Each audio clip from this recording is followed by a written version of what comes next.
Hey, what's going on, everyone? Out here on a rainy walk today. Now, obviously, I do the voiceover on these instead of recording audio live because it gets so wet. And you'll see in this one, it gets really wet. Before we get into the walk, though, guys, do me a favor. If you haven't already, subscribe to the channel and give me a thumbs up. I'd appreciate that. But what happened with this was I was hanging out at home working on some design work, and I saw that it was raining. It was starting to rain. And I knew it was going to be a heavy one. So I had my GoPro at the ready on its little handle in the waterproof case just to add a little bit of extra protection, even though I know they're waterproof on their own. Grabbed it, ran outside, and just started recording. And it was just starting to pick up. So I was going to actually try to walk down to the end of the soy and start recording on the main road, but it was starting to pick up. So I was like, let me get this now. We get some great thunder, and it really starts to pour down on me during this walk. One of the things I want to touch on, I know last time I talked about urban design and sort of the infrastructure, and we'll see some of those failings or those shortcomings today. But for the most part, this handles this heavy rain pretty well.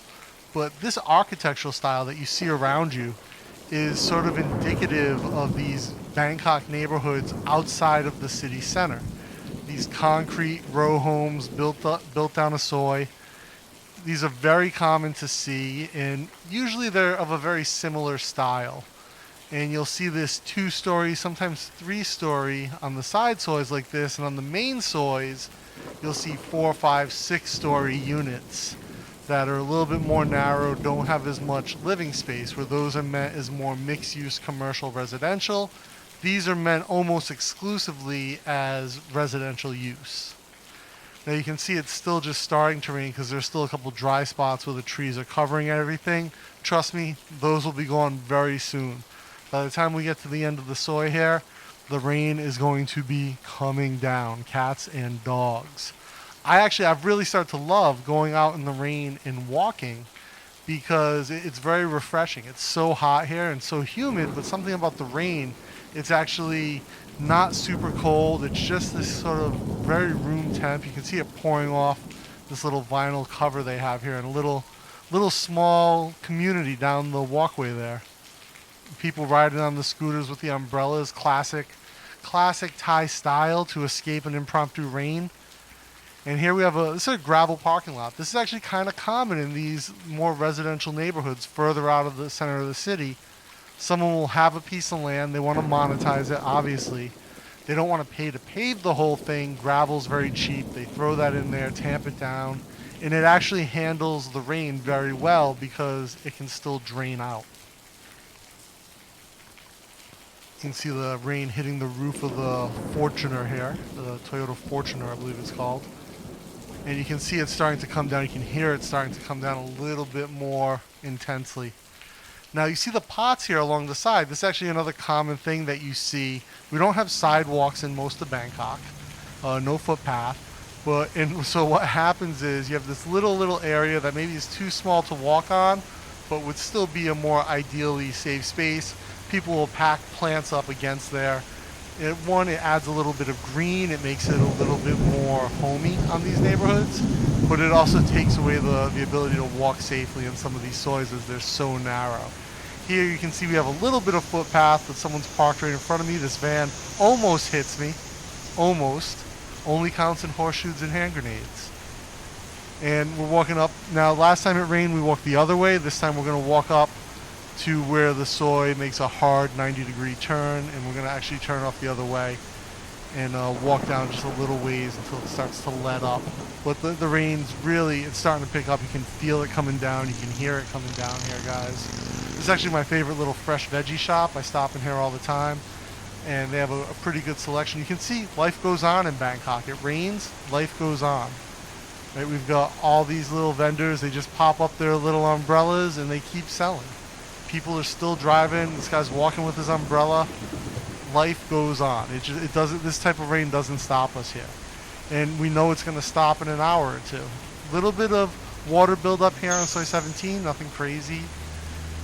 And you can see the drains they're doing their job now. We'll see one that's backed up, but it looks to be an isolated issue as we get further up, and there was just a little bit of rain in that area. There's a little Songtao going up the soy. Now look at this big house to the left. It's kind of center frame at the moment, but to my left, this is sort of a very modern Thai build, this type of house, where this is essentially 100% residential, but you'll get multiple generations of a family living in here. Right on the main soy though, this is probably very expensive land for the area because it's on 93 proper on the main soy, and two, that's essentially commercial space. I'm just going to walk into the Klong here for a minute. You can still see this house in the background. It almost looks like a hotel, but it is just a home. There's a couple generations of family that live there. The Klong is a little bit dry today. You can see it's a bit low. You can see it's below the average water line. Now this rain will fill up quite a bit of it. There's actually a control station I found out at the other end where they can open and close the water flow on the other, not the other end on Unnup, but on the other side of that where the Klong continues to, they can control, I guess, the water flow and release it to somewhere. And so when they know it's going to be a big rain, they'll actually lower it down, is what I found out. And then it will fill up with more runoff from the city. It's part of, again, the flood mitigation technology or techniques that they have here. This is a beautiful house, big house, but again, really big piece of land that would probably be commercial land otherwise, as it is further down the soy. But there are a few residential houses here back to back to back. And that side of the soy doesn't actually turn into commercial land until a bit further down. On my right is actually about to be a commercial ground level unit, and then condos. I think they're getting ready to build, or they're working on the zoning. But there's a sign up that says you can buy, pre-buy or whatever, a condo, however they do it. Again, because people park right on the side, an area that would otherwise be ideal as a footpath, people park there. It's very dangerous to walk. Now this is interesting. You see that large house on the left, and then we have a very old traditional structure here on the right. Oh, mangoes. Mangoes are in season, so love fresh mango. So you can see here on the left, there's that very traditional house, and then another not quite as big but modern house right next to it. One of the things that worries me about these is that they're all built slightly below street level, the newer ones. And so I would always be concerned with flooding. I don't know, maybe they have a very good water mitigation system, but it's about 20 to 30 centimeters below the actual street level when you get in there.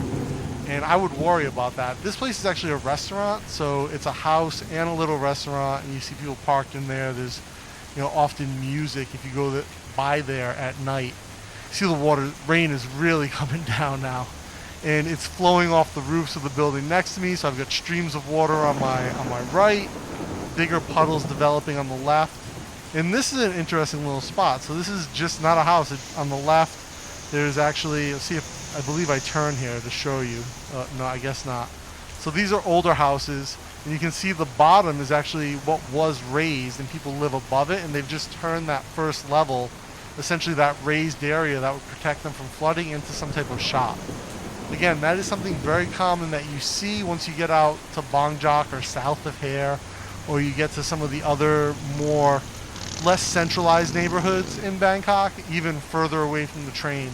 Again, I'm only about 1.4 kilometers from the train, so not that far at all.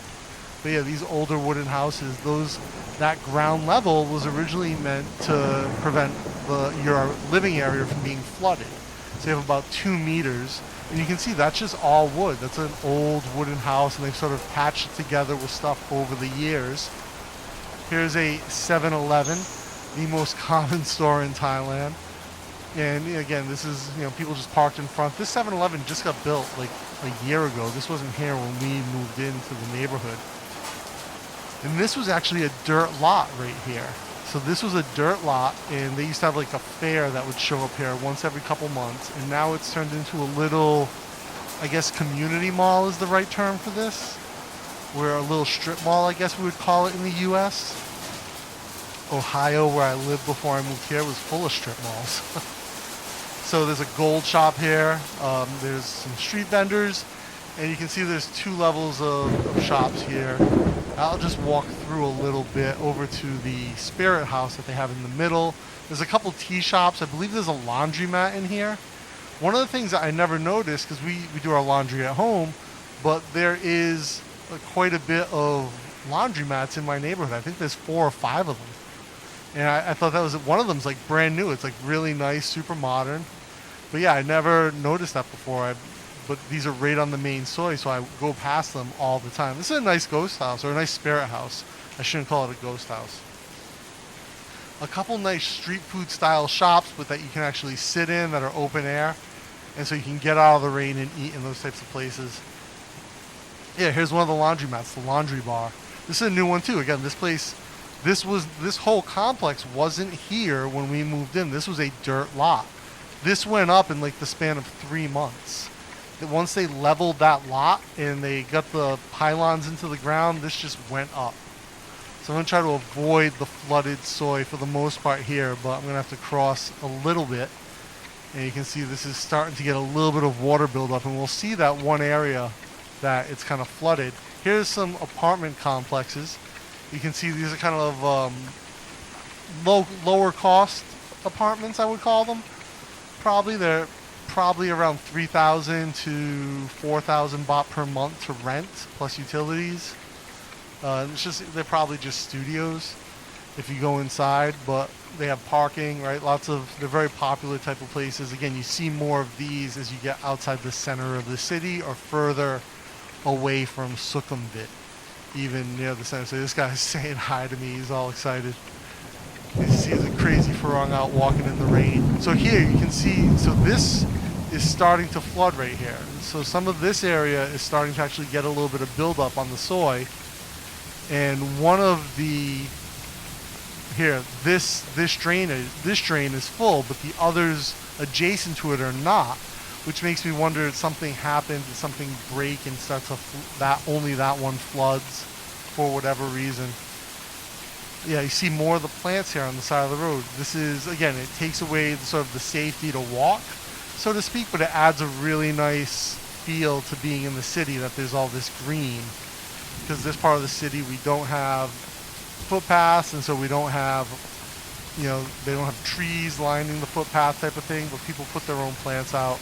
And for the most part, they're very well taken care of, and it adds a little bit of green, something nice to see. And you can see these are more of those commercial / residential units that I was talking about earlier. These are 3 or 4, 5 stories, some of them. Again, here, two drains down. This one's not flooded at all. But most people have a shop on the first floor of these, the ones that are on my right, and they'll live above it. So they'll have maybe storage on the second floor for their shop, and then they'll live on the 3rd and 4th. They'll use the roof area for like hanging laundry, drying it out. Obviously we have quite a bit of sun here, so it makes it very easy and cheap to dry clothes when it's not the rainy season. When it's the rainy season, though, it can be a problem, and having a dryer helps. So we're going to turn down left here on this little soy, and you can almost start to hear the water running off right here on the roof. And this is it's pooling and just pouring off like a little waterfall here. And this is common. You see this when you get these heavy rains. It's just so much water it can't stay anywhere, and it pours off. And some of the places, if you have a roof, an open flat roof, they'll put a drain in, and those will run down the side of the house. You get little spurts coming out. We'll see one up ahead in a minute. Again, another umbrella on the scooter. Classic Bangkok style to avoid the rain. Not that it really helps when you're on a bike, right? An umbrella does nothing, absolutely nothing, because the rain's just hitting you from every direction. And we'll take a walk down here a little bit. Now, I'd actually never been down this particular soy before. I should take my bike out one day and just ride all these little soys I don't know. Again, nice little trees kind of growing up here. This is obviously not something they cultivated. This was just trees that were left as they built the property. But it adds this nice greenery to the side of the road. And if I look in here, I think these guys were like playing tagla or something like that while I was out walking. You can see they're under a metal top here, so they're staying dry, but the floor is flooding around them. Again, they're probably 15 to 20 centimeters lower than the street. So the water is going to kind of flood in there naturally. You can see it pouring off the roof here, hitting the truck. hitting the side of the wall. The water is so much, so fast that it has nowhere to go. Even if you have proper drainage set up, it's just too much. When